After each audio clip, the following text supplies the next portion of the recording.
Hello and welcome to Castable. This is the podcast which brings on brilliant guests to pitch their dream music festival. My name is Matt Hoss and I'm the host, and I'm here to guide you around their festival. Today's guest is one of the most celebrated stars in British comedy. It's Tez Ilyas. Hello. Woohoo! Thank you for having me, Matt. How are you? Yes, I'm very well, thank you. And how are you today, Tez? I'm very well, thank you. I've got some pakoras on the side because, of course, no music festival would be complete without my mum's homemade pakoras, which will be delighting my festival. And I see your lovely selection of guitars behind you. You got much better background than I have. I'm just in my bedroom. Well, I feel like obviously for the audio, I've got a BT Rich Warlock, I've got a 5-string bass, and some other guitars in the background as well. And I feel like it might be a red flag though. Do you know what I mean? I think it's too many guitars. Like I asked my agent recently, and I said, "Oh, well, what is this too much? This is too much in my background." And she didn't say yes, she didn't say no. She said, "Matt, you're on brand," which isn't helpful. You know what I mean? That screams more red flags, if anything. Like, is your brand good or bad? Like, that's what you... I don't know. Like, I'm not quite sure. I'm not sure. Well, either way. But thank you. I appreciate that. And but let's start at the very start, because we're going to be talking about music and the festivals. So, Tez, if someone was to ask you what kind of music are you into, how do you typically respond? You know the music that the youths listen to on the bus, really loud on their phone? That's my music type. I've never, like, normally I think I'm the sort of person that would get annoyed at that, but often they listen to music I haven't heard, like more contemporary music, and that is the music that those kids are into is generally the music that I'm into. So quite often I'm like, oh, what is that track? And then get the old Shazam out and be like, thank you very much, bit of new Skepta, thank you. That's helpful. You've established early on you're the type of person who goes up to the young people and go, "Sorry, can I hear what this track is, please? I'm going to write it down on my notepad, thank you." Can we have this louder, please? Can you take out your headphones, please? I want to hear it. That's my type. Or like whatever's trending on TikTok. That's my type of music. Well, yeah. So, have you always enjoyed contemporary music, or is it something you've got into recently? Or what is it about that type of music that you really like? So I grew up in an Asian household where we didn't really listen to contemporary music. I have an older sister, but similarly to me, we just listened to what my mum listened to. So that's who I grew up with. And she listened to Bollywood music. So when I grew up, I was listening to Bollywood. I was aware of English, British or American music, but it wasn't really something that was played in my house. So I grew up listening to a lot of Bollywood. And then when I went to high school is probably when I started listening to a bit more contemporary music, and when you have the radio on when you're trying to do some work and stuff. But I've always enjoyed something with a beat. I've always enjoyed something you can tap your feet to or nod your head along to. So I've always enjoyed anything from like Fatboy Slim to Tupac to and everything in between. What a wide range of music choices as well. I think there is. I think it's really cool to keep it open as well, because I think there's. The type of music I liked when I was growing up is so much different to what I like now, but it's still part of who I am. It's still what I enjoy as well. And the best thing about doing this podcast is learning about what other people love and loving it through them as well. And so growing up, how many albums did you buy as a teenager? And what was one of the first ones you got? None. Yeah, none. I didn't buy. Listen, Matt, I don't know if you're gonna get into trouble now. Yeah. I didn't buy music. Oh no. I downloaded music. I won't say where from. Yeah. But I downloaded music before music was supposed to be downloaded. Wow. Is what I'll say about that. What we're saying, like early on, Tez, like, this is actually, Castable isn't actually a real podcast. It's a long sting operation to get you. You know what I mean? Like, we're just, I work for like Sony, gonna take you down, mate. My sister was telling me that when she was younger, like not the younger, she's like 27 now, but like when she was 22, 23, like fresh out of uni, she applied for this job and she didn't realise it was for MI5 until she got there. Oh my god! At the interview, and then they told her, by the way, BT Dubs, this is MI5, and everyone was just like, everyone was simultaneously scared and excited, and she was just saying the whole time she was terrified because she only ever watched films or music through like those dodgy online websites. So she was just terrified. Yeah. And I was like, yeah, I remember that life. Yeah, that's so funny. And also, what I love is in your interpretation of that, MI5 go BT dubs, just to let you know, this is the head of security, just BT dubs, though, you know what I mean? A lot of people who work for MI5 say they work for the Home Office. Oh, I see, yeah. And I worked for the Home Office. So everyone was like, MI5? What are you telling us? And I'm like, I work for the Home Office, that's what I'm telling you. Yeah. And in the Home Office, you did delete the downloaded files that you did. You erased the sins of your past, absolutely. Yeah. Oh my God. At the Home Office, so I got a job in counterterrorism, and I ended up getting like the highest security clearance you can get in the country.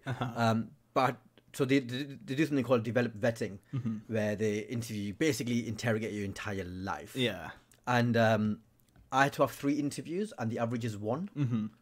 So I had to go through 3 different interviews with 2 different people to pass this test, and most people just have 1 interview. Yeah. So it was quite evasive. Yeah, that's I actually had no idea that you did that job as well. That's very intense as well. But yeah, so I would actually love to know more about that, but I'm not sure if this is and so my third tent. yeah. Tell me about counter-terrorism, please. What was one of the first things you downloaded then? Do you remember? That was a special moment, or was it just kind of like it's a bulk kind of purchase? So initially, it was a lot of sort of recording off the radio. Yeah. You know, the charts, and then you try and press stop before the DJ starts talking. Yes. And there was a lot of that going on. But the first ever tape that I got that I remember that wasn't my mum's or anyone was my friend brought in a mixtape to school, and it just had the sort of the 90s gangster rap on it. So Tupac, Biggie, Dr. Dre, Snoop Doggy Dogg, all that sort of stuff. And I'd never heard of that before. I'd never heard the music. I'd never heard of Tupac. So this is 97. I think we're talking about like autumn 97. So like October 97, around then he bought this mixtape in. And I'd never heard of these people. I'd never heard of Tupac. I'd never heard of Biggie Smalls. And it just blew me away. Something about it, something about how authentic it was, how angry they were, the fact that they were swearing, which is always exciting when you're a kid. Yeah. Like I loved it, and I just completely fell in love with rap music. And then from there, I started listening to music a lot more. Because before that, I don't think I ever really listened to music that much, unless, you know, it happened to be on. But I wouldn't go out of my way to put music on. Yeah. So yeah, that was probably when I got into music. So I would have been like 14 going on 15. Yeah. Well, that's so a bit late. Yeah. Well, no, I think music can happen anytime as well. Like I know some people have awakenings in the like when they're 30, if you know what I mean. So I think you can fall into a new genre anytime. I think that's the beauty of music as well. You mentioned mixtapes. Are you the type of person who likes making mixtapes? I mean, not anymore. Yeah. Right? But when I was well now I guess the mixtape is your playlist, right? Yeah. Yeah. So I do like having a playlist of different things on it. But yeah, I love making mixtapes when I was younger though. Yeah. Or mix CDs when they became CDs, I guess. Absolutely. Like yeah, when at uni, all of my CDs were sort of stuff that we downloaded, and then you kind of like, oh, let me put those 15 songs together. Let me put those 15 songs together. Let me put those 15 songs together and stuff. Yeah. And a friend of mine used to burn CDs. Yeah. So I used to pay him a couple of quid, and he used to do everything for me. So just for my just for no reason, because you would tell me the name of this person and when they did it, and just so I can book a podcast with them. Yeah. So yeah, I'll email you there. Gonna take them down. But yeah, and I love mixtapes as well. I think mixtapes are kind of personal as well. I like doing them today, but sparingly as well. Like I think a mixtape can sum up a year as well. Like I know Spotify playlists do like time capsules, but I feel like music and playlists certainly do have a certain time zone to them as well. Like they definitely. And I like those mixtapes for that reason. But we're going to be soon talking about music festivals and your own music festival. But have you been to many music festivals, Tez? I have been to, I mean, if Latitude counts, I've been to Latitude twice. Yeah. I've been to the one in London, the O2 festival that they have in London. Not Hyde Park, the one by, when it used to be by Victoria. What park is that? It is Hyde Park, actually. Yeah, I think it's Hyde Park. Yeah. It was Hyde Park, actually, yeah. So, yeah, I've been there. But my favourite and best festival I've been to is Glastonbury. Yes, yeah. How was that? It was incredible, man. I went to Glastonbury in 2008. Wow, okay, yeah. The Jay-Z year. Oh, wow, cool. Yeah. And it was absolutely, that afternoon, it was a Saturday. That evening was absolutely magical. So I went with my friend Dennis and my friend Poe, P.O., his full surname. And Francisco Poe, what an amazing name. Me and my friend Abs, so my best friend Abs, Dennis, and Poe, we went to Glastonbury together. And neither of us were Glastonbury types, typically. Yeah. And then neither of us ever been to a festival before. I think some of us had never camped before. Oh my God. The day we got there, I think we got there on the Wednesday evening, and that wasn't a great day. Yeah. But then from Thursday afternoon, the sun came out, and it was just beaming hot weather all weekend, and it was incredible. And was that your first camping experience as well? No, because I'd been to Camp America. Yeah. Okay. So outside of Camp America, yeah, that was my first camping experience in Britain. Oh wow. Okay. Yeah. And your first festival experience was that? Yes, as well. That's overwhelming. Like Glastonbury is like. I went to so many festivals before Glastonbury, and that was still quite overwhelming as well. But that must have been such an experience for you and your friends, right? It was incredible. Like I remember we pitched up late on Wednesday because we all went after work on Wednesday, and we just grabbed all our stuff from the cars, and there's four of us, so between us we managed to carry everything.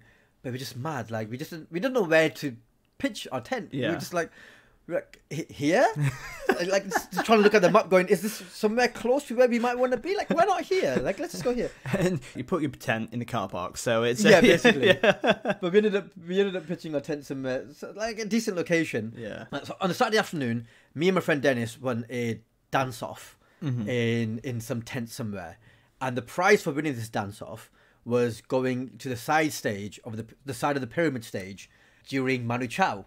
So we got to watch Manu Chao, and I say that now very excitedly. I had no idea who Manu Chao was at the time, but the fact is we were on the side of the pyramid stage, so we got to watch Manu Chao from the pyramid stage. We then got led to the front row, and Amy Winehouse came out. Oh my God!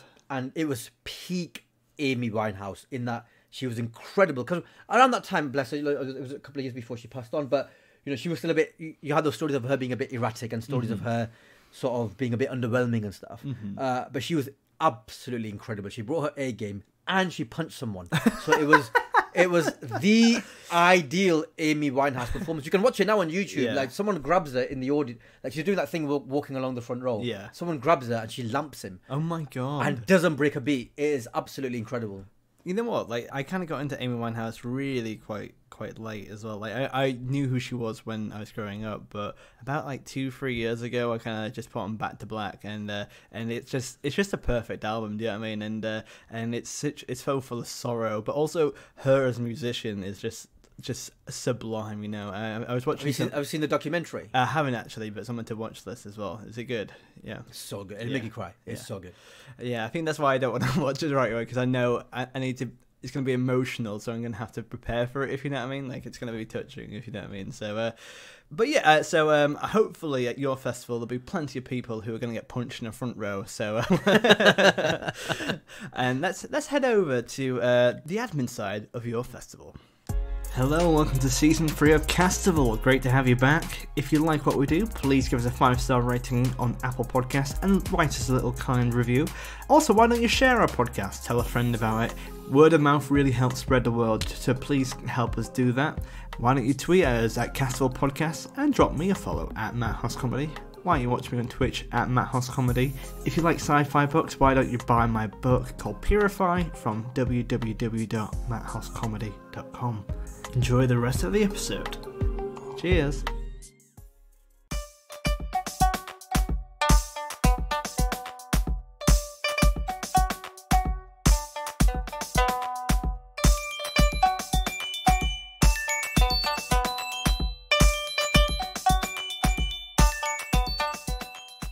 Tez, do you have the name of your festival? Yeah, the name of my festival, it's pretty obvious actually. Tezzington World of Adventures. Oh my God, that's so good. That's so fantastic. I love that so much. Tezzington World of Adventures, yeah. Will there be any like theme park rides there as well, just to add to that theme? There's going to be one ride. Yeah. And it's a queue to get into a little hut. And then it's only maximum of 2 people allowed. They get in, they sit on a bench, lights go down, blaring music comes on. And just before the ride finishes, it doesn't go anywhere. Just before the ride finishes, 2 people pop out from either side, splash them with buckets of water, and then someone pops up and takes a picture. And that's the full ride. Never before have I seen a roller coaster made out of a park bench and just people just throwing stuff. It's like a haunted manor, but they couldn't be bothered to finish the rest of it. It's like, basically. Yeah. And then they go out the other side so they can't spoil it for the other people queuing. Yeah, and it's kind of like you can't tell anyone else what happens at the at the yeah, park. yeah. And because when they get hit by water, they start screaming. Yeah. So the people outside will think, "Oh my god, what an amazing ride!" Yeah. Tell you what, like in the future, if you ever want to come back, I want you to pitch a whole theme park. It'd be really funny. Yeah, but yeah, that sounds great, and I already like. This is already a fun start. Moving on from that though, where do you think your festival is geographically? Whereabouts in the world is it? Oh, definitely Lancashire. In the Ribble Valley. Yes. They go to Ribble Valley. Beautiful, beautiful place, part of the world. Beautiful part of the world. And it's convenient for me as well. Yeah. Is there a lot of festivals in your neck of the woods? No, I think the closest festival is the one in Cumbria, Kendal Calling, yeah, which I have performed at. So Kendal Calling is, I think, my closest proper festival. There's probably a couple of minor ones that maybe I'm not aware of, but that's the first proper one.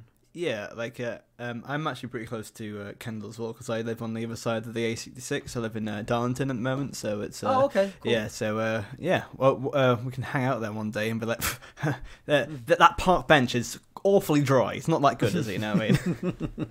So yeah, that's brilliant stuff. And without revealing the lineup, Tez, how much are you willing to charge per ticket?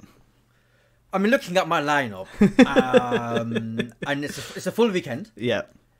You know, apart from the main stage, we've got an alternative stage, and we've got, you know, all sorts of other weird and wacky stuff going on. We've got the ride, of course, as well. Yeah.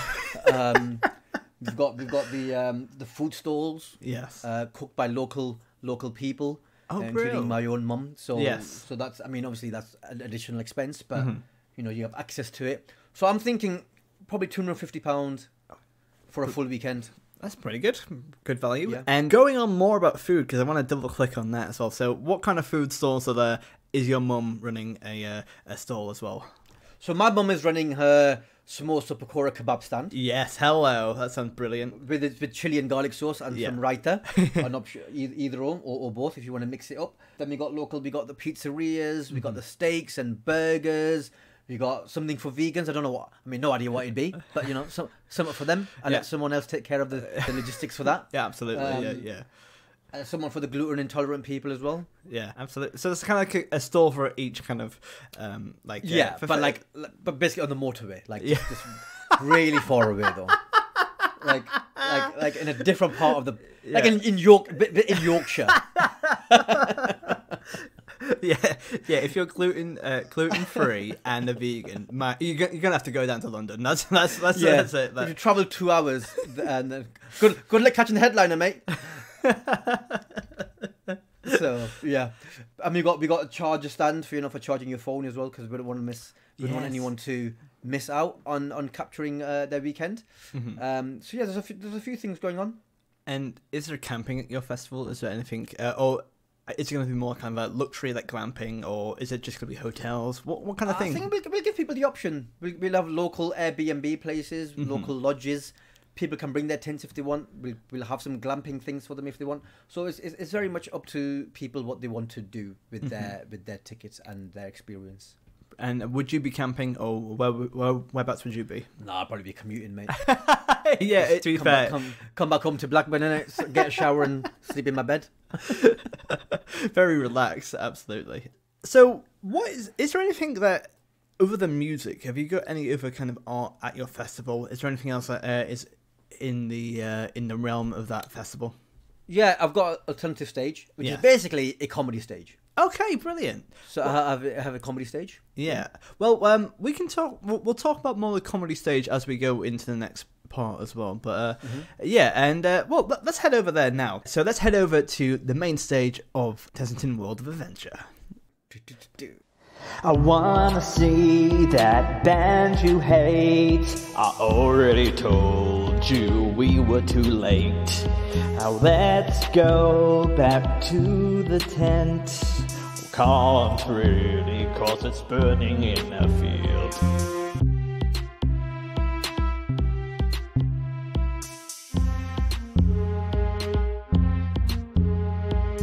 So I believe we're starting on a Friday, or are people arriving on a Thursday? When are people? No, people can come on Thursday if they like. Yeah.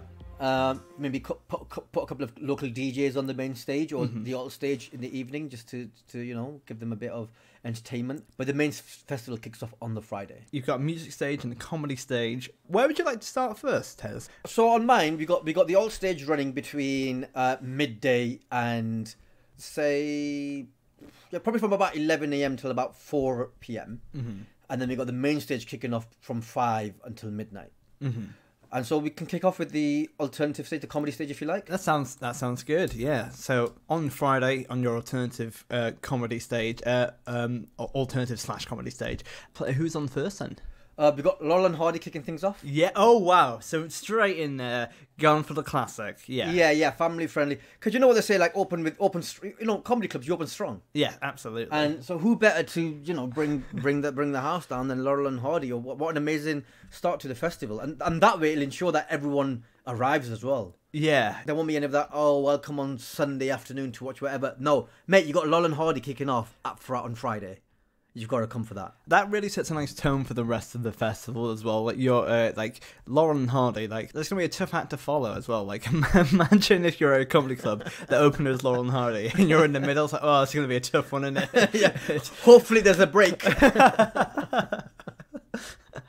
Absolutely, yeah. Or do the MC do an hour before you bring me on, Laurel and Hardy? Like, just kill the room before you bring me on. Once at a festival, I had to go on after Lost Voice Guy as well. And bear in mind, I was quite a lot newer comedian then as well, and also at the time a band started when he finished, so literally the whole room just left as well. I've done that. I've done that before when so I think I've gone on after Russell Kane and Reading or Leeds. Yeah. And the whole virtually it felt like the entire tent just emptied out, and you're like, oh. But then again, you only get people who want to be there then, because you don't get people who are being pains. But yeah, it's never mind. It was just festival gigs are really hard as well. They're really they're tough work. But after Laurel and Hardy, who you got on the comedy stage? Dave Allen. Oh wow, yeah. I mean, we're going in big. We're going in big. So these are legends of the game that on the Friday night, kicking off Friday. Absolutely. And how many comedians do you have per night as well? Is it specialized? 5. I think I've got 5 per day. Mm-hmm. But I've got Laurel and Hardy, then Dave Allen, then Rowan Atkinson.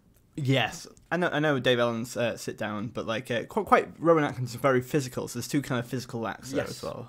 So you got Laurel and Hardy, obviously very energetic. Mm-hmm. Then you got Dave Allen. People can take their cigarettes out and he'll do a little smoke along. It's part of his act they couldn't really do on TV, but it was big. It was the old Dave Allen smoke along. Yeah, it was fun. Yeah, because Dave Allen's sitting down, he's on a park bench, and then people scare him, and then they shoot water over him and take a picture. Yeah, he's on the park bench. Yeah.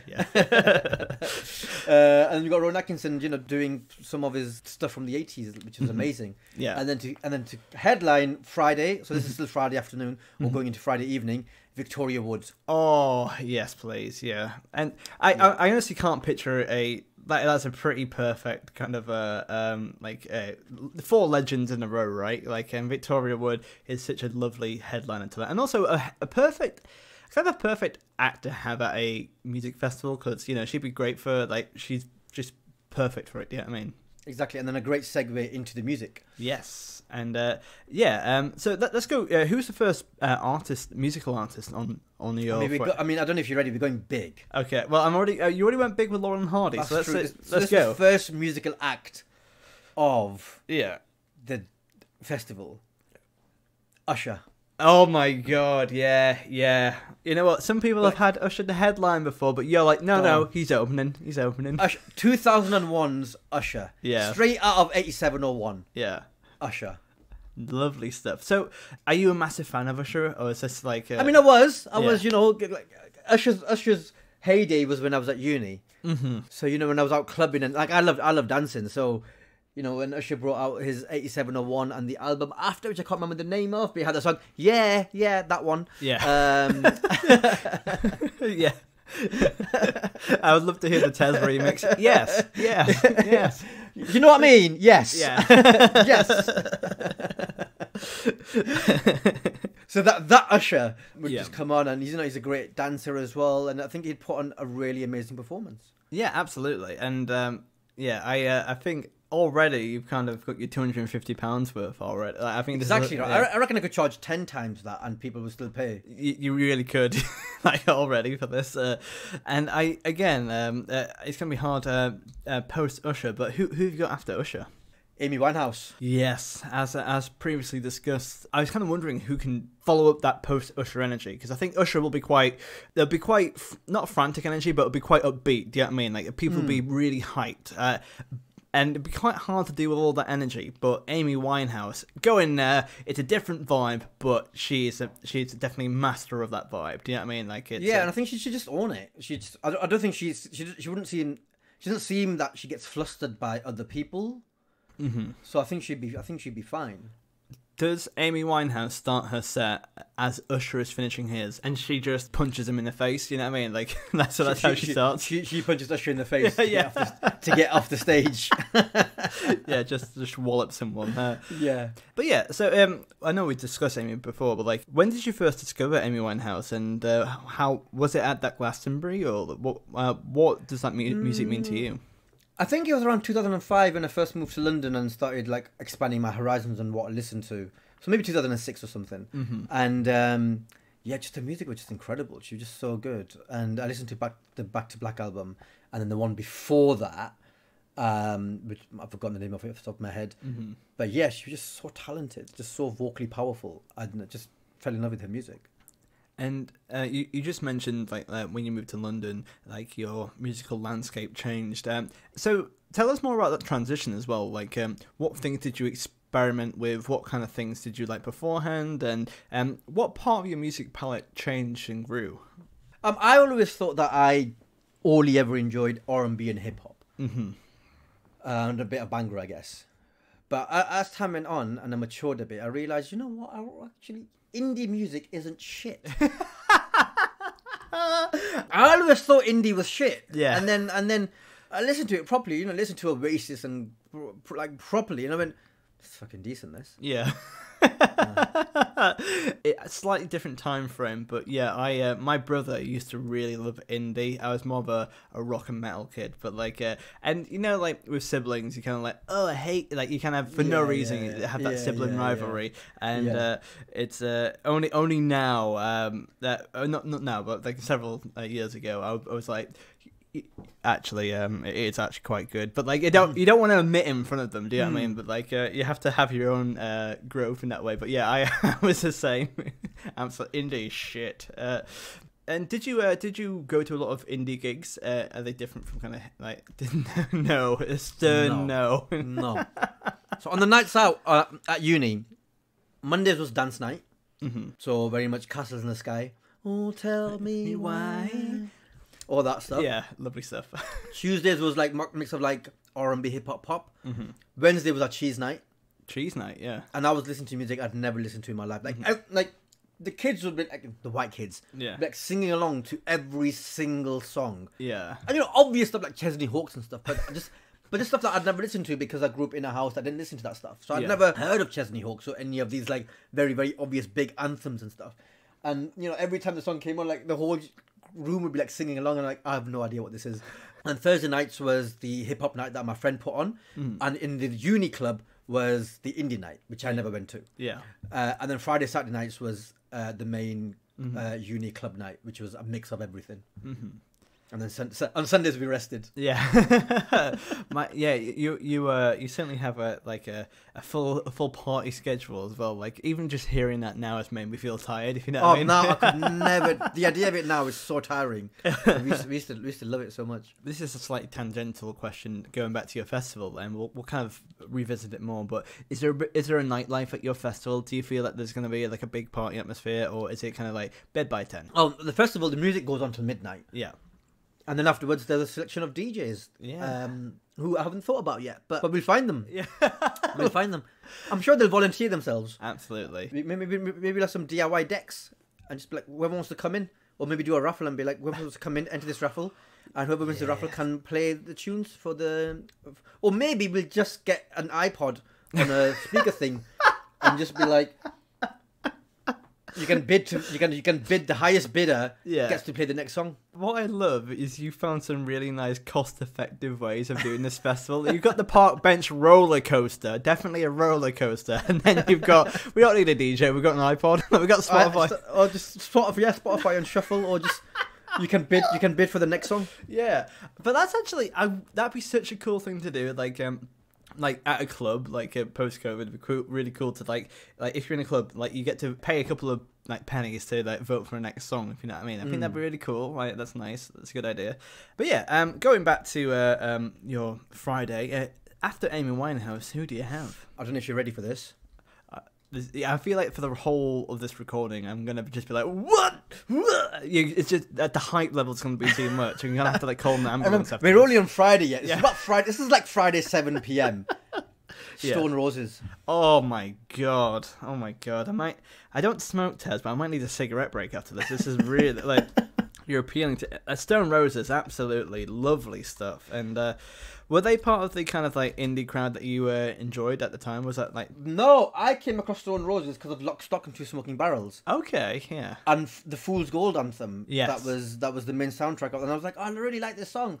And then I was like, I wonder what it is. And it's like, oh, it's Fool's Gold by Stone Roses. And I was like, well, I guess I like Stone Roses now. Yeah.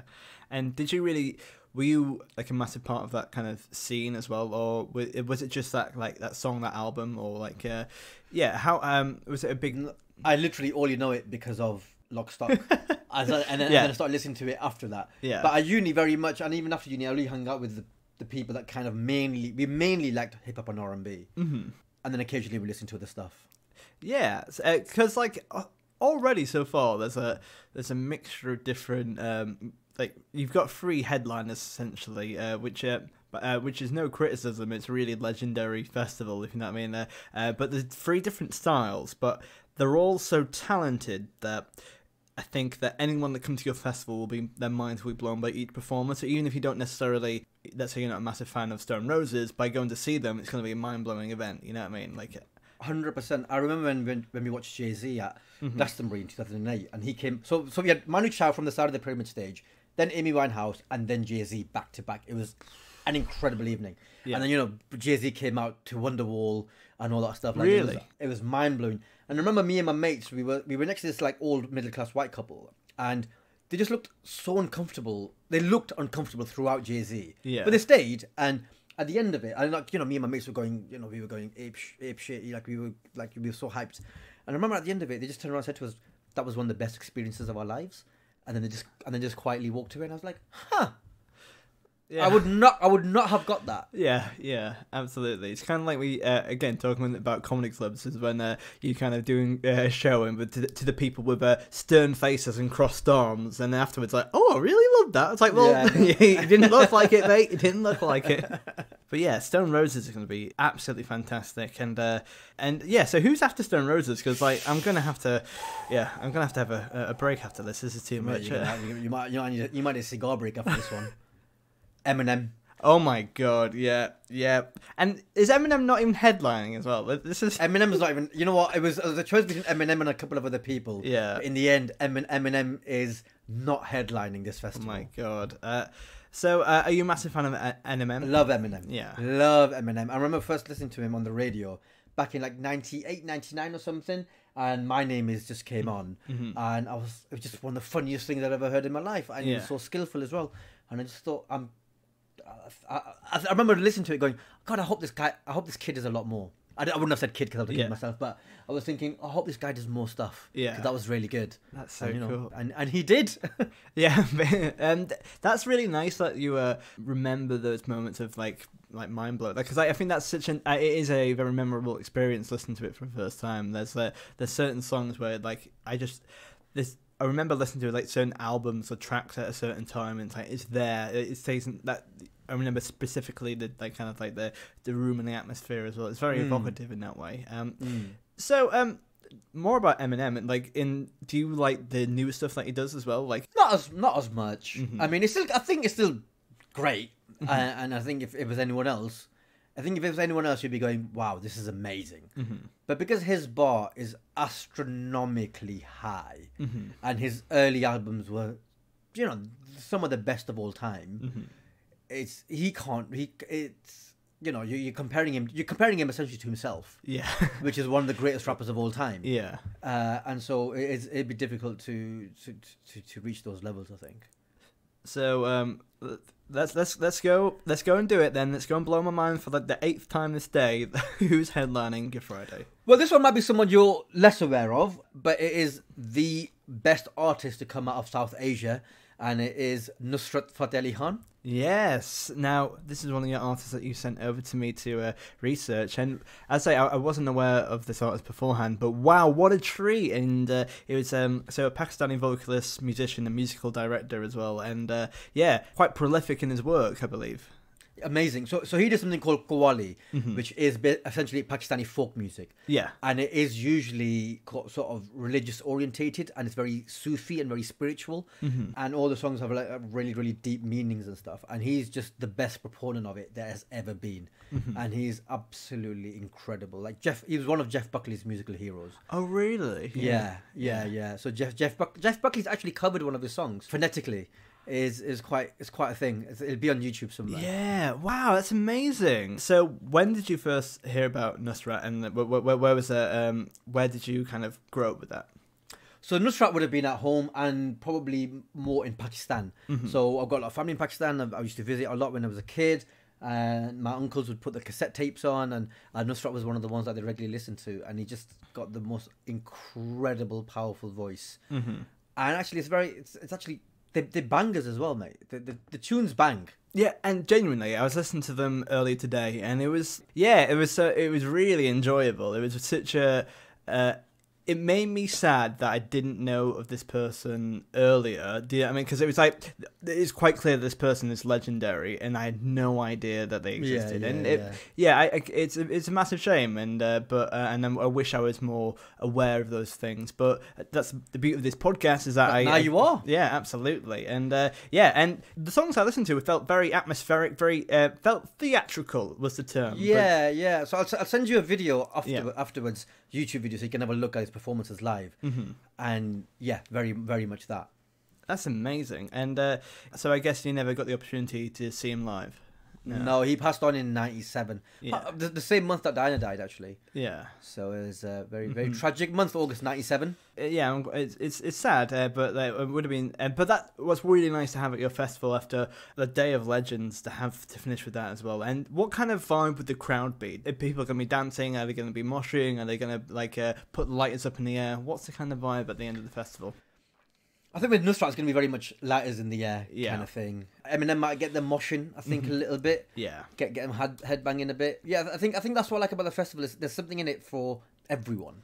Absolutely, yeah. And throughout each day, I sort of picked my 5 favourite genres, and then picked my top 3 artists from each genre, and I split them over the days. That's essentially what I've done. Oh, nice. I really like the way you've done that as well, because other people would kind of do it differently, but I like what you've done there, because it really makes each day pop, if you know what I mean. It's very nice. So, well, let's crack on to Saturday. Let's go for your comedy stage first. Who's on there? So we're opening with the amazing James Acaster. Oh, wow. Lovely stuff. Yes. On Saturday. So obviously James we get to kick with. So it's quite fun being around while he's in his ascendancy. Yeah. But yeah, James kicks it off. And I think that will, again, it'll bring a lot of people back to the stages that are early on Saturday morning, because they wouldn't want to miss James. Absolutely. Yeah. And then following James, big. We're going big. McIntyre. Oh, wow. Okay. You know what? I didn't expect McIntyre to pop up. He doesn't really pop up at a lot of festivals. But yeah, so why Michael McIntyre? Well, I know he likes skipping, so I want to give him a big stage to skip around on. Yeah. And there's a reason why he's the biggest comedian in the UK. He's incredible. He has material for everyone. Yes, and I don't think, absolutely. music festivals aren't necessarily the place where you want to listen to, your most high-browest sort of Stuart Lee-esque type material. Yeah, for sure. You're at a music festival, it's 11 a.m, you might be a bit tired. Like, you got McIntyre coming in, bouncing around, putting some energy into the atmosphere, and I think he's brilliant anyway. Yeah, absolutely. So I've got McIntyre. And yeah, and I think a lot of comedians get very snobbish about those things just for people being successful. But They do. yeah, but there's a reason why people are successful as well. But yeah, so after Michael McIntyre, again, yeah, here we go. Bit of a more, not mellow exactly, but we're just bringing the energy down a little bit, only a little bit. Yeah. And we're going with the acerbic Jimmy Carr. Wow, nice. Yeah, absolutely. So a lot of one-liners, a bit more, very interactive with the crowd as well. So Yeah, and I think he'll have a lot to say about the people watching as well, and about the festival as a whole. And I think that'd be, if he roasts a little bit, I think that'd be quite fun. Yeah, absolutely. And and I think a one-liner is usually like, I remember going to Leeds Festival when I was a young teenager, and the one-liners. I remember watching Gary Delaney because he was just it was just so, you don't really remember the jokes, but you remember the experiences, and the high hit rate of that was just so fantastic as well. So I think that Jimmy Carr will be a really good shout for that. And then following Jimmy, another amazing British act, Sarah Millican. Yes. Oh my God. Yeah. She would absolutely smash that stage. Absolutely. And who have you got for your headliner of the comedy tent? So the headliner of the comedy tent on Saturday night is local legend Peter Kay. I thought you were going to say yourself then. I was like, no, local, yeah. I'm coming. Don't worry. I might bring myself on Sunday. Yeah, on the last day. I got you. But between now and then, I'm feeling responsible for the festival. It's my festival, so I'm running around firefighting, making sure that things are happening as they're supposed to be happening. Trying to enjoy myself. Yes. Making sure my friends are having a good time. All that sort of stuff. And all the logistics and any administrative headaches that have been thrown up. And you'll have more to do with in floor fillers at the very end as well. But so let's head over to the music main stage. Who is opening up Saturday morning? Opening up Saturday afternoon/evening is a band called RDB, which stands for Rhythm, Dole and Bass. So they're essentially a fusion of Bhangra with more contemporary beats. And they're incredible. They're a band that I loved listening to. They're more like DJs than a band. But I love listening to them when I was like sort of in my late teens, and they just have some absolute bangers. And sort of any Asian who grew up in Britain will be familiar with RDB because they bring such an amazing high energy kind of thing to Bhangra music, and it's stuff that anyone can enjoy, I think. Yeah, and obviously I've just heard about them just now, but where would you recommend me start off looking at RDB? Was there a certain song or an album? Let me think. In terms of song, yeah, they've definitely got an album which has a lot of their classics on it and stuff. Sounds of the North was really, really good. Cool. Yes. Danger was amazing. So yeah, they got some amazing songs. What I'll do is after this podcast recording, to keep to the theme, Tez, what I'll do is I'll download it illegally and I'll stick it to my collection. Yeah, okay. Well, thank you for sharing that. I think RDB is going to be really interesting to listen to. But yeah, and a great way to start Saturday, I have to say. I think that'd be really, that's because Saturday in music festivals is a very tricky day. It's hard to get right. There's a lot of nuance to it, but I think RDB is a great start to that. Absolutely. Oh, thank you. And then following that, we're going to keep the energy levels high. If anything, push them even higher. Yeah. Fatboy Slim. Oh, hello. Yes. Now the party had already started, but now it's turning up some heat for sure. So Fatboy Slim, have you ever seen him live, or have you seen? I haven't had the pleasure. But I would love to, because I think his gigs would be incredible. And what do you think Fatboy Slim's going to bring to your festival? Fun. Yeah. Just fun. Just, you can't, I don't know anyone who doesn't like Fatboy Slim. Yeah, absolutely. From any, like, people who are, like, into, like, death metal or whatever. Yeah. People like Fatboy Slim and they're like, yeah, it's fun. Yeah. Yeah, and I think you can't go wrong with Fatboy Slim, right? Yeah, everyone's going to have a nice time. And because it's my festival, he's actually bringing Christopher Walken on. Oh, what? Yeah. Yes, yeah. So we get to see Christopher Walken dancing live. Like doing some breakdancing, yeah. Yeah. Yeah, like doing a backflip, and that'd be great. So after the dance styles of Christopher Walken and Fatboy Slim, who have you got? She's amazing. One of the most beautiful women in the world. One of the most talented women in the world. Shakira. Oh, hello. Yeah, Shakira. Now, Shakira is one of these people I knew growing up because with like a couple of hits after that, I didn't know there was such a deep legacy of Shakira as well. And there absolutely is, and what an amazing artist she is. What does Shakira mean to you? I just think she makes incredible music that I really enjoy dancing to. Obviously, different to like Fatboy Slim, of course. But I also think the fact that she's half Middle Eastern, like she's half Arabic, she's half Lebanese, half Colombian. I think she just brings something. She just brings a lot of color to the festival. Yeah, I think Shakira would be such an interesting. I think people who were looking at the lineup might be like, "Oh, Shakira, like really?" But actually, I think Shakira is one of these people that blow out the water, and people are like, "Oh my god, did you see that set?" Yeah, I mean, that's what I think Shakira has. You know, I think people might underestimate her as well, but that's a force to be reckoned with for sure. She's also bringing out Wyclef. She's also bringing on Wyclef. Yeah, to do Hips Don't Lie, and then they'll go into a 15-minute Fugees medley. So, I mean, don't underestimate how amazing that Shakira set's going to be. Yeah, and also, how long are these sets roughly as well? Do you have a an hour? I think they're an hour. I think the headliners get maybe 90 minutes. Everyone else gets a good hour. Yeah, and I think you need at least an hour with each of these people, right? Because like there's a lot of talent to see, and also like hours go by fast in music as well. Like you can't do that many songs in that much time as well. So I mean, they've all been advised to keep their patter to a minimum between songs because I mean that's what the comedians were for. We've already had an afternoon of comedy, mate. So don't worry about your patter. Yeah, absolutely. Just going to hits, mate. That's an interesting question. I'm not sure if you like that. What do you like it when musical acts do patter as well? And do you find it cringy or do it? What's your vibe? Because only specific acts. So for example, if it's like Adele, then I don't mind. Yeah. But if it's not Adele, I'm like, or unless they got something to say, unless they got something really specific, like maybe it's a cause that they really feel strongly about or a current cause, and I'm like, that's interesting to hear your perspective on that. Or if it's Adele, who is genuinely quite funny. Other than that, I'm like, bruv, just give me your hits. Yeah.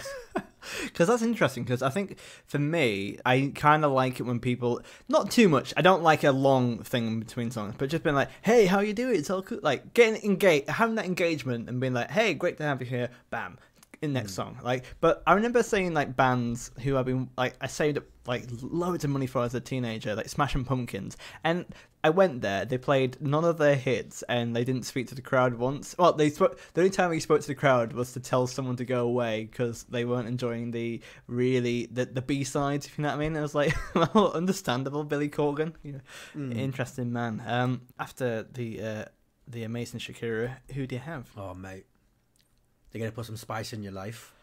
Oh, hello. Red Hot Chili Peppers. I thought you meant Spice Girls.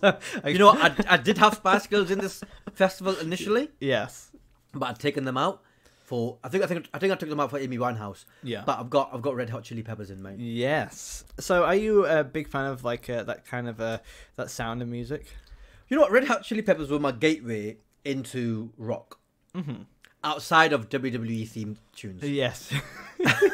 Yeah, that's right. Yeah. I think WWF kept one foot into the. I think white music might actually be quite good. Yeah.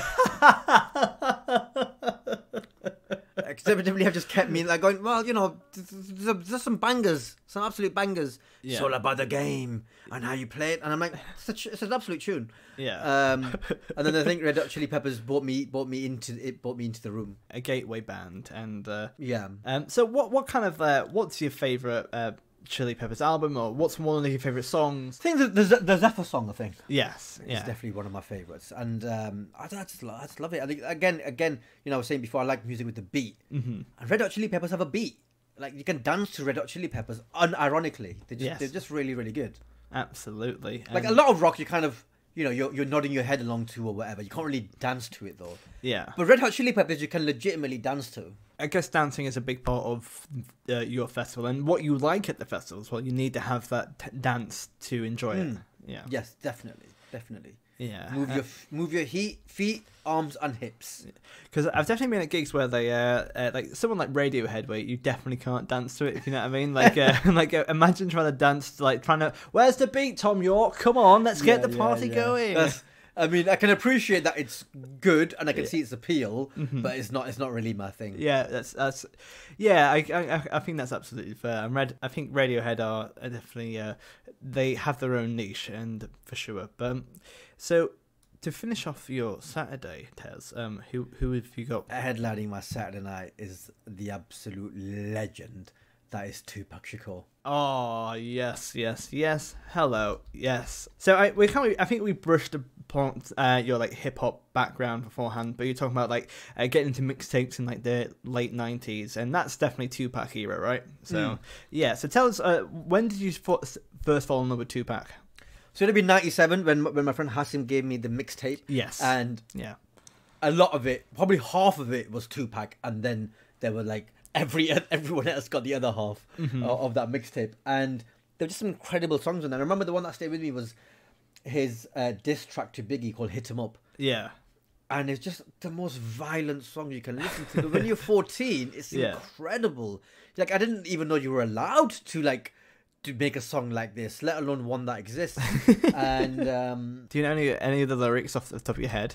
You know what? I have this thing that I cannot remember lyrics. That's absolutely fine. I can't. I could listen to the same song every single day for a year and not be able to sing it back to you. Yeah. Whereas I got from my friend Kate Lucas, I think you probably know Kate. She listens to a song once and she knows the whole song. I'm like, I just don't understand. Yeah, I'm absolutely the same, Tez. I'm absolutely one of these people that like, I think I know a song and I love a song. I've listened to it for a decade and just been like, I know the melody, I know how it sounds. It goes da da da da da, but like I don't know the lyrics. You know what I mean? Like, I don't know what that is, but definitely that's 100% me. But yeah, that diss track. I've just looked at some of the lyrics and very violent. Yeah, there is. I'll read you one line. First off, fuck your bitch, and then the click you claim. West side we ride, it come equipped with the game. You claim to be a player, but I fucked your wife.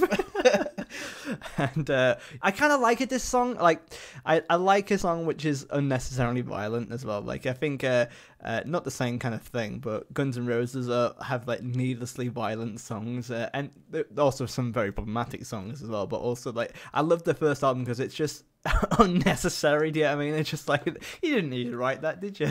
But I'd have loved it if, like, Oasis and Blur, if they just went back and forth in songs, would have been incredible. Like like an indie diss battle.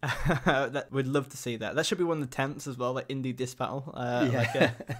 If you were going to recommend Tupac to anyone, where do you think they should start as well? Because, like, I mean, for someone who doesn't know him, probably go in at Changes. Yes. Yeah, because that's a nice gateway, I think, because it's a great song.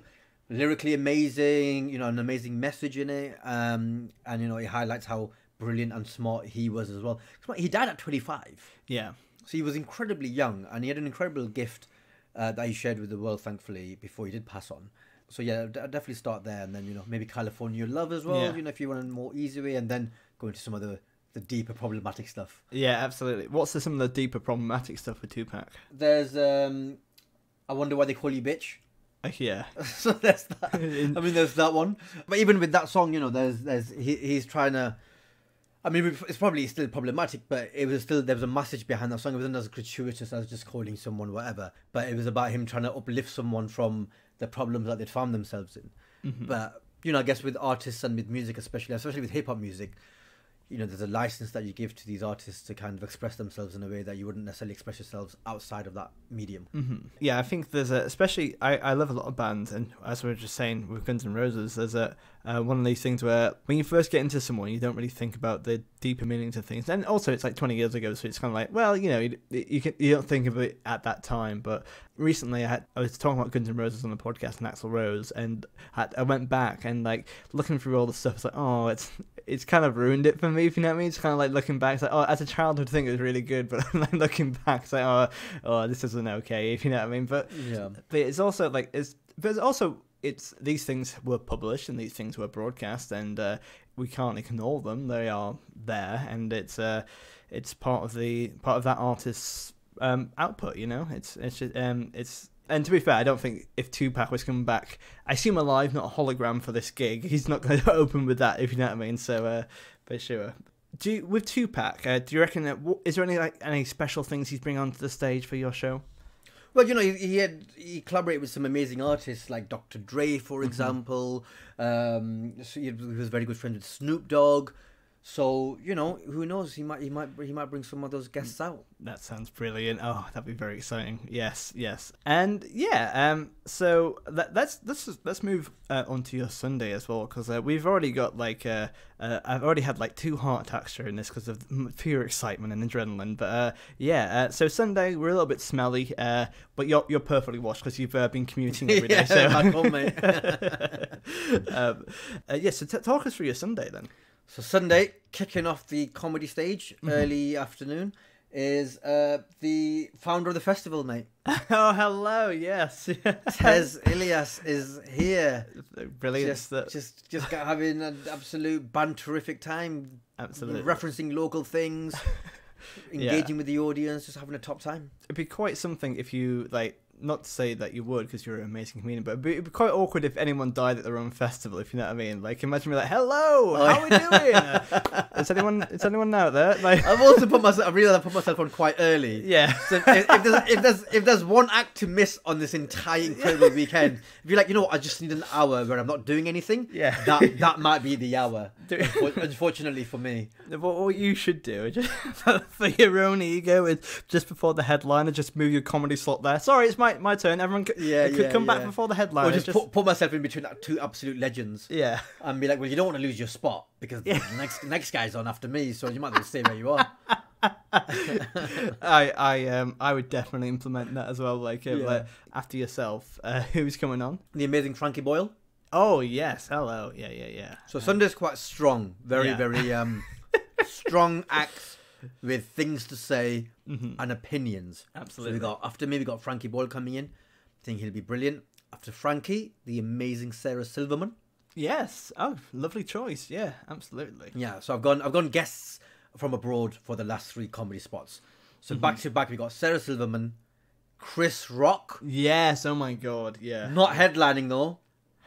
Stressing me out, mate. But go on. Sarah Silverman, Chris Rock, Dave Chappelle. Oh wow. Yeah. Fair enough. Back to back. Yes. Oh. To be honest, I thought you were going to put yourself on again after Chris Rock. It's me again, doing the same set. But yeah, wow. To be fair, I was kind of wondering who's going on after Chris Rock, but Dave Chappelle 100%. That's great. And I think Dave Chappelle is such a... well, everyone on that list is a Monday hero, yourself included as well. So, thank you very much. I think all 3 of your days are legendary for different reasons, and I think, I think on that Sunday I imagine it can get a bit real, you know, it's particularly with the latter 2 acts as well. But I think it'll be really fantastic comedy as well. No, thank you. Yeah, I'm very excited about that lineup. Do you ever still get because obviously we work in comedy, and when I first started out in comedy, I used to get a little... I was a massive fanboy of comedy, so I used to get very excited about seeing some performers. Do you think if you were at that festival, do you feel that would apply to you? Would you kind of be a little bit overwhelmed meeting some people like Dave Chappelle or Chris Rock? I've met Dave. Really? Not that he'd remember. Yeah. But, you know, I remember. Yeah. And he was lovely. Possible that I would get a little bit overwhelmed. Mm-hmm. Probably more the Friday night, I think. Mm-hmm. Laurel Hardy, Dave Allen, Rowan Atkinson, Yeah. Victoria Wood. Like, that is difficult not to get a bit Yes. emotional about that. The Saturday, again, amazing, but it's people that I've gigged with and who are friends of mine, apart from Peter Kay. I've never met him, but, you know, I think that would be amazing. But, you know, James I know, Jimmy I know, Sarah I know, Michael I've met. But Peter Kay would be, you know, I'd be like, whoa. But then he's also a local guy. Yes. So like, you know, if you feel like someone that he'll be feel like someone I've spoken to already. Yeah. Then Sunday, Frankie I know, but then Sarah, Chris, and Dave back to back would be pretty cool. I think that's mind blowing, and I love that. So let's head to your final musical artist then, because it's you've built up a high prestige already. How are we going to finish it off? Okay, so opening Sunday, following Dave Chappelle. Yeah, because Dave, you know, he's great, but then we need a bit of just to kick off the music, a bit of energy in the room. So we've got Punjabi MC. Oh, cool! Yeah, I don't know them, to be honest. Can you tell me a little bit about Punjabi MC? So he's got that song, the one with the Night Rider mix in it, that you'll remember. Yes. Ding, ding, ding, ding, ding, Oh, yes, ding, I do ding, know. ding, Yeah, that yeah, one. yeah, So that's one of his. That's his most famous Yes. track. He did, of course, has others. So yeah, Punjabi MC to kick off. That'd be high cool. octane hour of just anthems. Yeah. And to be fair, as soon as you put me in that right direction, I was like, okay, know the vibe, and I can see the appeal straight away. Like Sunday afternoon / evening, getting people ready. Like it's a very nice welcome into the rest of the festival. It's like this is you made it this far. Let's have a little bit of a party. Yeah. Yeah. Following Punjabi MC is Adele. Oh, hello. Yes. Yeah. Yeah. She's famously going to be doing a lot of patter in between the songs as well. So Yeah. I mean, like, I'm gonna tell her, like, mate, you can do a bit of patter, but you know, also you don't have to actually. Adele. You have an hour. Yeah. Just give her your stone cold hits, mate, for an hour. Yeah. So no, I'm gonna do one song and talk in between it. Yeah. Yeah. But you know, what can you say about Adele? She's absolutely incredible. Absolutely, and it'd be obviously with Punjabi MC. There's got a lot of like quite upbeat, but I think Adele does have upbeat, but also it can be quite emotive as well. I think it could be like again, light as in the air kind of moment as well. Yeah, and it's been a long weekend, and we're coming towards the close of it now. So I think it'd be good to put some people in that emotional space, in that sort of, you know, let's get people in their feelings. Mm-hmm. And following on from what you just said, who's following Adele then? Well, then going from emotions to again bringing some high octane energy to the crowd, James Brown, mate. Oh, yes. Oh, my God. You know what? I would absolutely sell my leg to watch James Brown live. What a legend. And I think, yeah, I think even in his later years would still put on such an amazing show. Do you know what I mean? He's incredible. Absolutely. So good. I mean, the amount of artists that he's inspired, you know, from Michael Jackson to, you know, Usher and all those people. Like, yeah, he's absolutely incredible. So, yeah, James Brown, definitely. And it's nice that in your festival, James Brown, as you just said, James Brown influenced a lot of the people in your festival. So I think it'll be to tie up thematically your festival. It's quite a nice, like, bow shaped. If you know what I mean, it's quite like it's coming together at the end. You know what I mean? Yeah, and I think he's the artist that bring out the other artists out of their rooms. Yeah. Oh, James is on stage. Let's go watch. Yeah. Dave Chappelle, come on, get out your sweaty tent, please. And it's no time to shower. Yeah, so James Brown would be absolutely correct. One of the few albums I've actually bought. That's a sign of respect. Yeah. His best of I've actually paid money for. Yeah. So. You said that with such a pride as well. Like, Yeah. I've actually paid money for that album, so Yeah. if you can burn a copy for me and send it over, that'd be appreciated. So, yeah. And what's a song that you love from James Brown that not that many people know about, or is underrated? You know what? I'm gonna have to have a quick look at his discography. The problem is he's got so many albums that who knows what song. I mean, it's not like underrated, but like Please, Please, Please. Yes, yeah. It's an absolute banger, and also gets you in your emotions. Absolutely, and I think James Brown is that. I think it's hard going after Adele because she will be quite emotive, but James Brown both has energy but can hit that emotive side of it as well. He does have the songs, he does have the range for it as well. So absolutely cracking. After James Brown, who's penultimate act to your festival? My favorite rapper of all time, and the first ever album that I bought was from Nas. Nas, yeah. I'm unaware of the artist. Could you tell me a little bit about the artist? NES, so Nas is a rapper from Queensbridge, New York. Yes. And he was probably the first big rapper, the post-gangster West Coast era.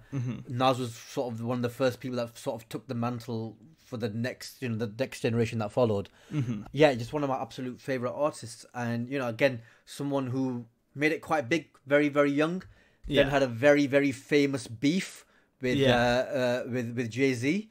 Yeah. And they went back and forth, and Nas probably won the battles, but Jay-Z ended up winning the war, I think. Yeah, given his longevity. But yeah, Nas, he's often said to be lyrically the best hip hop artist of all time. I thought I recognised Nas as an artist, and I do, because Nas did a guest contribution with Beastie Boys and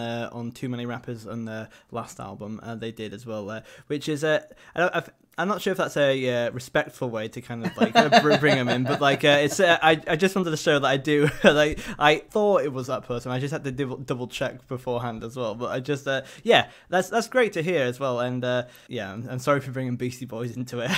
I love the Beastie Boys. I think the Beastie Boys are incredible. Yeah, I proper love them as well.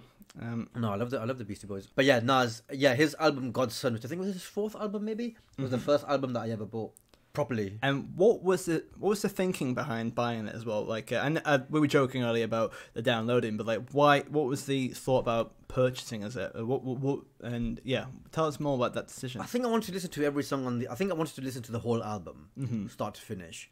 And also, I think at that point, I was like, you know what? Maybe I should support. He like. I think I was like, this is my favorite rapper. I was like, I made the decision that Nas is my favorite rapper. So maybe I should support him with some money, and so therefore I did. Yeah, but only that one time, no more. Yeah, no of course, one time. 30 albums later, I'm like, I put £10 in your pocket once. Yeah, yeah. Have you ever seen Nas live? No, I have not, and I've seen Jay-Z live about 3 times, but I've never had the pleasure of seeing Nas live, unfortunately. But I would love to. But peak Nas, like 2002-3 Nas, that guy. So that sounds great, and let's go out with an absolute bang. So who is your headliner and the finisher of your festival? Last act on. Who is? So my headline of headliners. There was no other place to put them on this entire lineup, but it has to be Queen. Oh yes, Queen. Yeah, I was kind of wondering what the next genre was going to be, but yeah, Queen, absolutely. Oh, I genuinely love Queen a lot as well. And are you a big Queen fan? I've become a big Queen fan, probably more a Freddie Mercury fan than Queen as a whole. But I think, they're just incredible on there. Absolutely. And, I don't think no one could follow Queen. I mean, all of these acts are unfollowable. Yeah. Absolutely. But Queen are the most unfollowable, I think. Well, you do say that, but I do know that there's a certain comedian going on after Queen to do a set. His name's Tez Ilyas. Just to say thank you. Yeah. Just to give my thank yous to everyone. Absolutely. And let them know there's a iPod shuffle in the back in the back of the field, and they can race each other to get there. And if you haven't been to the park bench, go and do it now. Yeah. Best roller coaster ever. I love Queen, and I think Freddie Mercury doing Queen would be just phenomenal. And I think it'll be the perfect show as well. They do really knock every show out of the park, really. But so I think we've had such an eclectic festival, and there's a lot of musicians there, and we've got through quite a lot of interesting tidbits. Are you happy with your festival, Tez? Yeah, very happy with it. I think it's, if anything, it's an absolute bargain. To be honest, if it's, I think stick an extra 2 zeros on the end of it, and that's about right. Absolutely. Thank you for sharing your festival, but let's see if anything goes wrong in floor fillers. Oh no! Oh no! Oh no!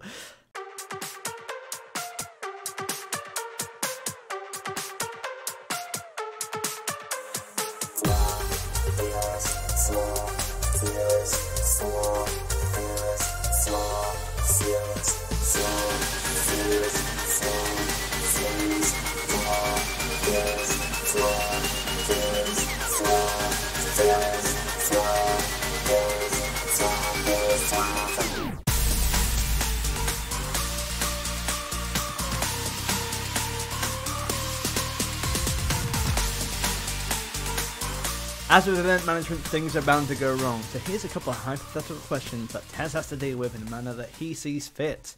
So, oh no! Let's say Nas has cancelled last minute. Who do you get to replace him? Nas has cancelled? Yeah, I'm sorry, mate. Oh, mate. Okay. He said that the comedy tent was too hilarious and he couldn't go on. Well, fortunately, a more contemporary artist was at the festival just to watch, because he wanted to watch all these legends as well as these comedians. And stepping in for Nas is the incredible Kendrick Lamar. Oh, wow. Yes, that's brilliantly, absolutely. Yeah. What a save as well. Like, because I think Kendrick will be, because it's hard to kind of, because when cancellations do happen in real life, it can be genuinely hard to a lot of people can be annoyed, but how can you be annoyed with Kendrick Lamar? No, you can't be annoyed with that. Absolutely. Oh dear, someone's running late to your festival, but fortunately for you, one of your favourite celebrities is willing to do a DJ set for you. They don't need to be a DJ, but which celebrity would you pick to do a DJ set? Maya Jama. Yes. So Maya Jama's here. She's enjoying the festival. Yes. She loves music. She's played before. I've seen pictures of her on decks. So we got DJ MJ. Who needs an iPod shuffle when you got them? Your fans are in the mosh pits. They are doing crowd surfing, but they're also doing something called the Tez. What do you think that might be? The Tez. The Tez is a moonwalk followed by a front flip. Oh my god! So it's crazy how many people have actually learned this move, given that I can't actually do it. But it's the Tez. The old moonwalk followed by front flip. Not a back flip, a front flip. Yeah, because they move backwards, then move forwards. Yeah. Wow. And imagine, imagine everyone en masse doing that at the festival. It'll be absolute carnage. Yeah, like Queen come on and you just do that. Bosh.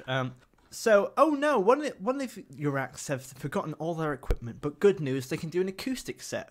Out of all of your artists, which one would you pick to do an acoustic set? Amy. Oh, yeah, because that would be powerful, right? Peak, because we can choose which Amy we've got. We've got Amy Winehouse at the peak of her powers.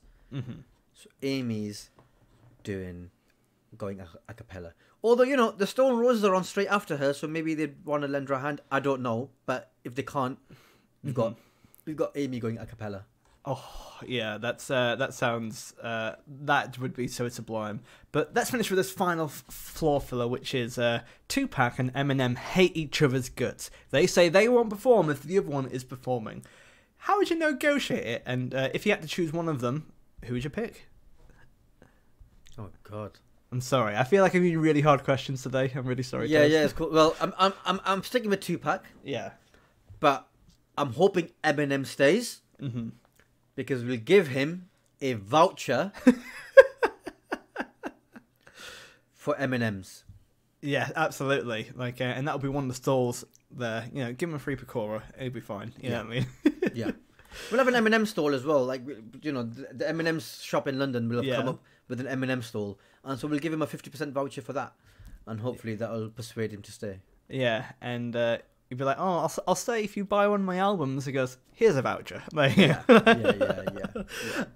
And, well, thank you so much for joining us, Tez. And I got to say, thank you for being part of Floor Fillers, and thank you for being part of, for submitting your wonderful festival. It's an absolute delight to have you, to explore Tezzington World of Adventure as well.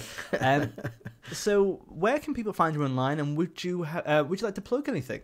Yeah, so I am at Tez Ilyas everywhere. Also, tezilyas.com/hello is like my link tree with links of all of my work.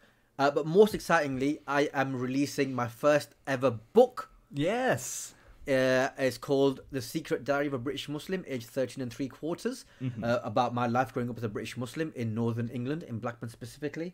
And in it will be a lot of stuff about music and my different tastes and what I was listening to and stuff, as well as watching as well if you're into TV and film. So yeah, I would definitely give it a recommend. My unbiased editor said it was hilarious and moving, and she's read it a lot of times. So yeah, I have my book coming out, and I would love people to go out and buy it. I mean this not in a sycophantic way, Tez, but I genuinely can't wait to read it. It's going to be wonderful. Thank you, man. And yeah, can't wait to buy it. And if you would like to buy it, please do so. Is there any place that you would like to promote in terms of buying it, or is there anywhere that sells it? Anywhere that sells it. If you've got a local bookshop that is selling it, do support your local bookshops. But otherwise, this is Waterstones, Amazon, also Audible. I am recording the audiobook. I might have to get that. That's going to be great. So that'll be really fun. I'm starting recording that next week. So that should be fun. But yeah, please go out and buy it and share it with your friends. please do, Castable listeners. And thank you, listeners, for enjoying this festival. Hope you liked it. And if you liked this episode, please make sure to give us a 5-star rating. And if you liked this episode and this is your first time, make sure to subscribe and check out all the other wonderful episodes. You can also follow us at Castable Podcast on Twitter, and you can follow me at Matt Hoss Comedy on Twitter, Instagram, and Twitch. And hopefully we'll see you next time. Before we do that, please give a massive thank you to our wonderful guest, Tez Ilyas. Thank you. Bye bye, everybody.